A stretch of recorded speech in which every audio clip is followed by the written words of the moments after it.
à présent, nous allons aborder la troisième et dernière partie de notre grand rendez-vous. Après avoir exploré le passé lointain, nous allons maintenant nous tourner vers l'avenir de notre univers. Que deviendra-t-il dans des milliards et des milliards d'années? Aura-t-il un jour une fin? Et si oui, laquelle? Dans 1 milliard d'années environ, tout va changer. Oui, car à cette époque, notre étoile aura dépassé la moitié de sa vie. Et comme toutes les étoiles, eh bien, elle finira un jour par s'éteindre. Alors Igor, la période que je propose d'explorer maintenant, c'est tout simplement celle-ci, de 1 à 5 milliards d'années dans notre avenir. Regardez, dans 1 milliard d'années environ, le Soleil aura brûlé une bonne partie de ses réserves d'hydrogène. Résultat, il sera beaucoup plus léger et moins dense qu'aujourd'hui. À cet instant, deux théories s'affrontent. Soit la masse du Soleil est plus grande que ce qu'on pense aujourd'hui, et dans ce cas il pourrait s'effondrer sur lui-même et se transformer en ce qu'on appelle un trou noir. Là les choses iraient très vite, en moins d'1 heure, son diamètre ne serait plus que de 3 km, il absorberait tout ce qui passe à proximité et rien, pas même la lumière, ne pourra s'en échapper. Dans ce cas, notre monde finirait par être aspiré avec toutes les autres planètes du système solaire comme une vulgaire poussière au fond d'un aspirateur cosmique.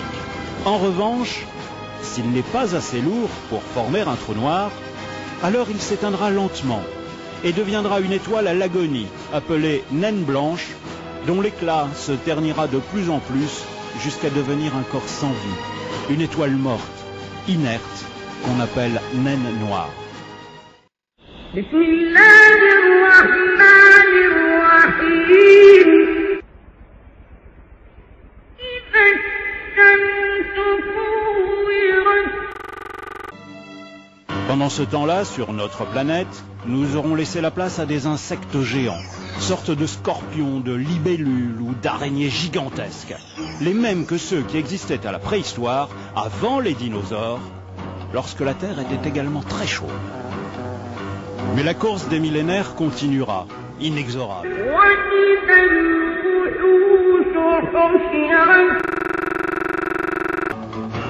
4 milliards d'années dans l'avenir, la Terre sera devenue un enfer totalement inhabitable, plusieurs milliers de degrés.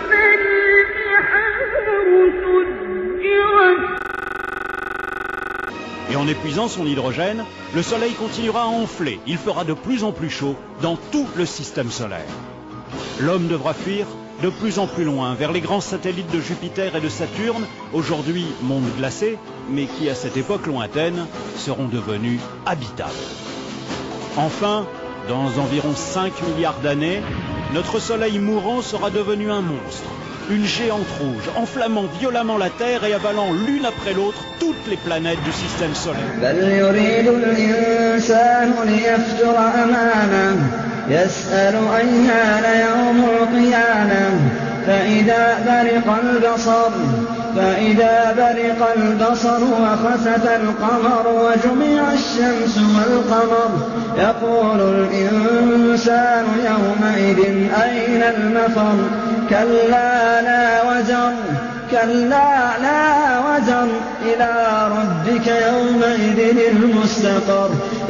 Et dans ces galaxies, tout comme notre propre Soleil, les étoiles vont progressivement s'éteindre, une à une, se transformant selon leur masse en naines noires, en géantes rouges, en étoiles à neutrons, et pour les plus massives, au moins la moitié d'entre elles, en trous noirs.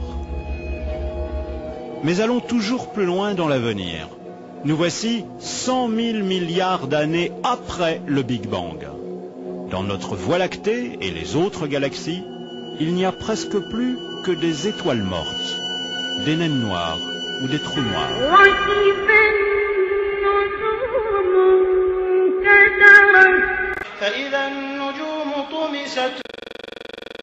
Une fois dépassé cet embrasement des tout derniers soleils de l'univers, celui-ci se mettra à refroidir inexorablement, jusqu'au froid absolu, moins 273 degrés. Alors, la matière à son tour commencera à se désagréger. Pourquoi? Parce que les atomes eux-mêmes ne sont pas éternels. Les protons, les noyaux des atomes, auront atteint leur limite de vie dans 1 milliard de milliards de milliards d'années. Alors, les carcasses inertes des planètes et des étoiles partiront elles-mêmes en poussière. Enfin, l'univers tout entier pourrait s'évaporer dans le froid et le néant. إذا السماء انفطرت وإذا الكواكب انتثرت. Nous sommes 5 milliards d'années dans notre futur, ce qui veut dire que ça fait maintenant près de 20 milliards d'années que l'univers est en expansion. Cette expansion va-t-elle continuer indéfiniment ou au contraire, l'univers finira-t-il par se contracter pour s'effondrer sous son propre poids? Ben oui, c'est un scénario tout de même extraordinaire, au sujet desquels nous nous tournons une dernière fois vers ce grand astrophysicien qu'est Jean-Claude Pecker. Alors, quel est selon vous le scénario le plus probable à très très long terme, Jean-Claude Pecker? Comment va évoluer l'univers dans l'avenir très lointain? L'avenir mystère, toutes les choses de la Terre, etc. Victor Hugo. L'univers, c'est une autre paire de manches. Parce que l'univers, nous le connaissons tellement mal, nous avons des théories tellement diverses que extrapoler ces théories dans le passé était difficile, les extrapoler dans l'avenir est difficile aussi. Alors selon les uns, je serais plutôt partisan de cela, enfin encore que pour moi l'univers restera tel qu'il est, mais enfin je serais plutôt parmi ceux qui croient à l'expansion, partisan du fait que ça retombera dans une densité très élevée et ça remontera ensuite.